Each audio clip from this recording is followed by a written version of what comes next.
Greetings and salutations, my friends. Welcome to a brand new FM17 team guide. Today we are looking at Stoke. So the aim of these guides is basically to go through the philosophies of the club and then the sort of what the board expect you to achieve this season, see how much money we've got to spend, have a quick look at the staff, see if there's any areas we can improve upon, go through the team report and look at the under-18s, under-23s, see if there's any good young talents coming through at Stoke, and then also the main squad, look at where areas that are sort of weak and need strengthening, players that you can maybe sell, and talk about sort of the basic tactics.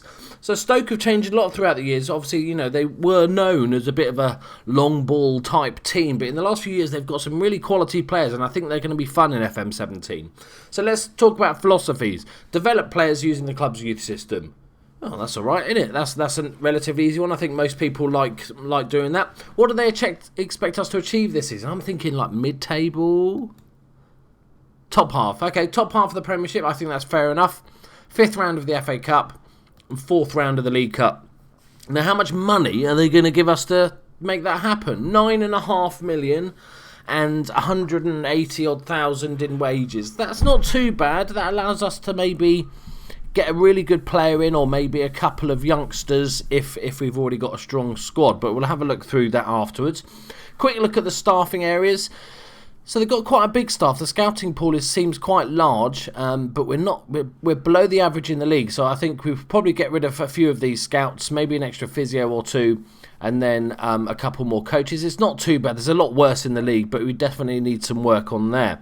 Next up, we're going to look at the team report. I won't go through the team report as a whole because I'm going into detail there. So if you want to read that, you can pause it and have a look. Next up, we're going to look at the under-18s and under-23s. Have we got any superstar youth talents coming through? The only one that's any good at all is Venancio Monteiro. He's Portuguese. He's a winger. He's all right. That's all I got. Yeah, that's what you come to this channel for, that expertise like that. Under-23s. No is the answer to that. We've got a couple of decent players. We've got a couple of players on loan that are worth a decent amount of money that maybe we can bring back in or sell on in the next summer. But yeah, not much here really, is there? Okay, moving on to the squad itself. Let's have a look. We're not going to go through every position in massive detail. We just want to sort of see sort of roughly what's working, what we need to strengthen. So first up, goalkeepers. We've got Jack Butland, obviously superb goalkeeper, but he does start 6 months out. And is Lee Grant good enough to fill in for 6 months? I don't think so. I think you definitely need to get a goalkeeper. Whether that's just a loan signing, I think that's definitely needs strengthening, but we'll go through more about the strengthening later. So in the right back position, we've got Glenn Johnson, who I just saw in the newspaper the other day was wanted by Barcelona, which I thought was hilarious. Starts the season 3 months out, but still a very good all-round right back, decent squad player. And then we've got Phil Bardsley, who starts the game transfer listed. We'll have a look if we should do, leave him on the transfer list or actually keep him in the squad in later, just to see if we need that squad depth. We haven't got a massive amount of money, remember. Then we've got Geoff Cameron, who can play centre-back, right-back, defensive midfield and centre midfield comfortably, is natural. And he's just a very good all-rounder. It's a nice player to have in the squad, this sort of thing. Somebody you can have on the bench that just fills in where necessarily. So that's really our only options for right-back. So unless you're going to go big on a right-back, Glenn Johnson's back in 3 months, so he's going to miss the first month of the season. Geoff Cameron can fill in there, I think, for the time being. Remember, we haven't got that much money to spend, so we can't go crazy with all these different positions.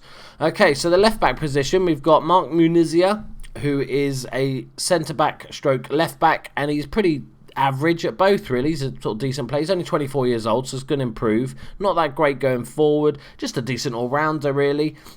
He can do a job. Erik Peters is the next one. He's more of a natural left-back. Very good defensively. Going forward, his crossing's a little bit low. So you need to work on that if you play more attacking fullbacks. But other than that, he's pretty decent. Then we've got, who else is in our left-back department? I don't think Bruno Martins Indy's really a left-back, is he? Yeah, so not the strongest, I'd say. We're struggling a little bit here, to be honest. Then we've got Bruno Martins Indy as a centre-back option. Obviously, he was a bit of an FM legend, but he's been sort of downgraded a bit now. He's okay, decent squad player. And then we've got Ryan Shawcross as your main centre-back option. Obviously, he's going to be sort of the first choice defender, really.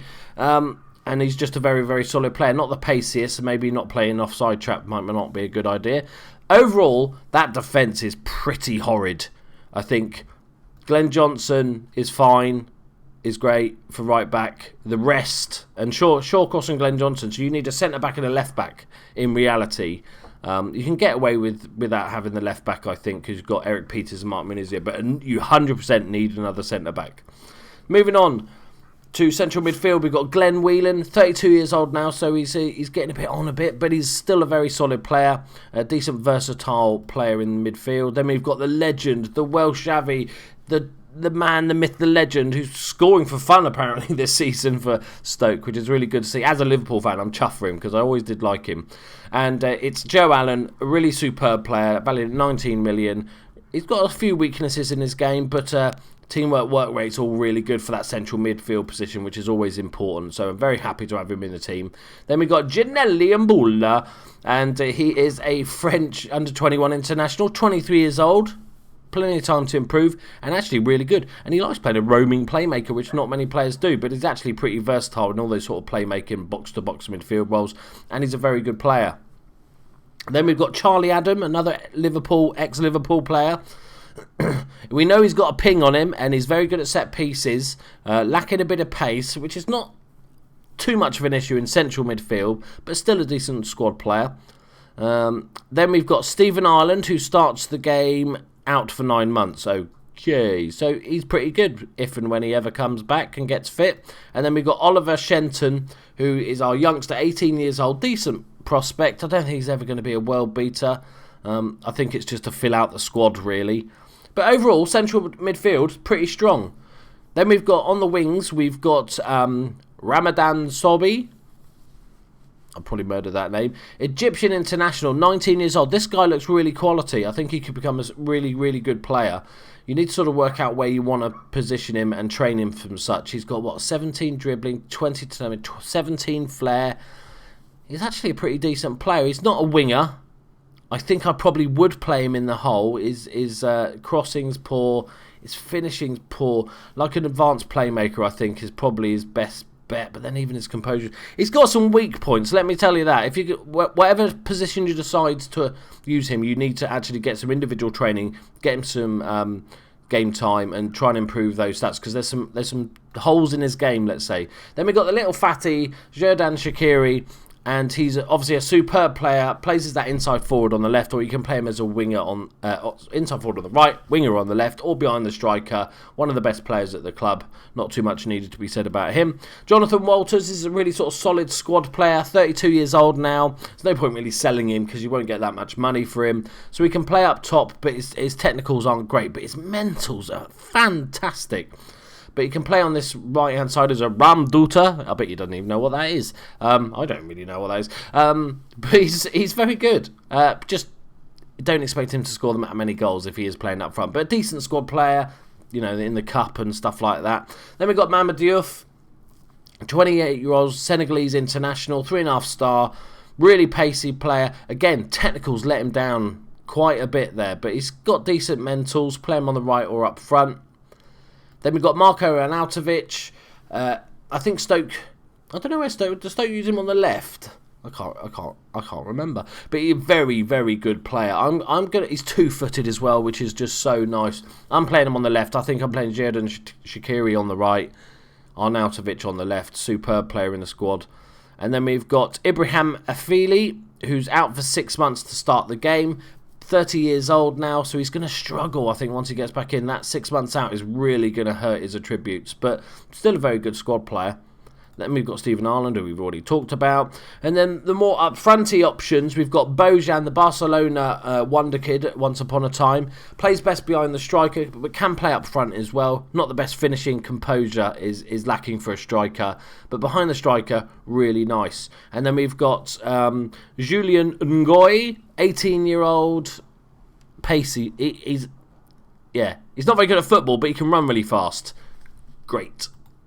It's always a Belgium though, so he is Belgium. So, and then we got Wilfred Boney, who's going to be superb this year, I think. He's going to be a great signing for Stoke on loan from Manchester City. Just a solid out-and-out striker. He's a decent all-round player. He can play with his feet. He can play in the air. He's a decent target man as well as being anything else. I really like him in the game. And then we've got the man, the myth, the legend, 2 Meter Peter. He's just an... I don't know what can you say about this man? I signed him. If you watch my Norwich stream, you'll know that this man is a legend in the Championship. He's not really good enough anymore. I think I'd keep him because, especially if you're playing a target man. If you're playing Boney as a target man, you've got 2 Meter Peter as your backup. As for tactics, just like, roughly working out tactics, this is what it comes up with straight away, which I'm not a fan of. I'm more actually kind of like that. Have we got the players to play in defence? Yeah, I kind of like that, to be honest. And then playing Shaqiri as an inside forward on that's giving a bit of support. I'd probably play Arnautovic as a winger just to give the team a bit more width, and maybe a target man. I think you can experiment with Boney and then have Bojan just behind him, and then you've got the Welsh Xavi and all those players here. So as for strengthening the squad, I think defence. I think there's a couple of players that you could maybe get rid of just to bring in some money. Let's have a look who we could... Mind you, there's a couple of youngsters that aren't really good enough. So once you get rid of them, like let's say, for instance, we get rid of Shenton and we get rid of... Who's the other one? Sobe's fine because we want to give him some game time. Julian Boyd's not very good.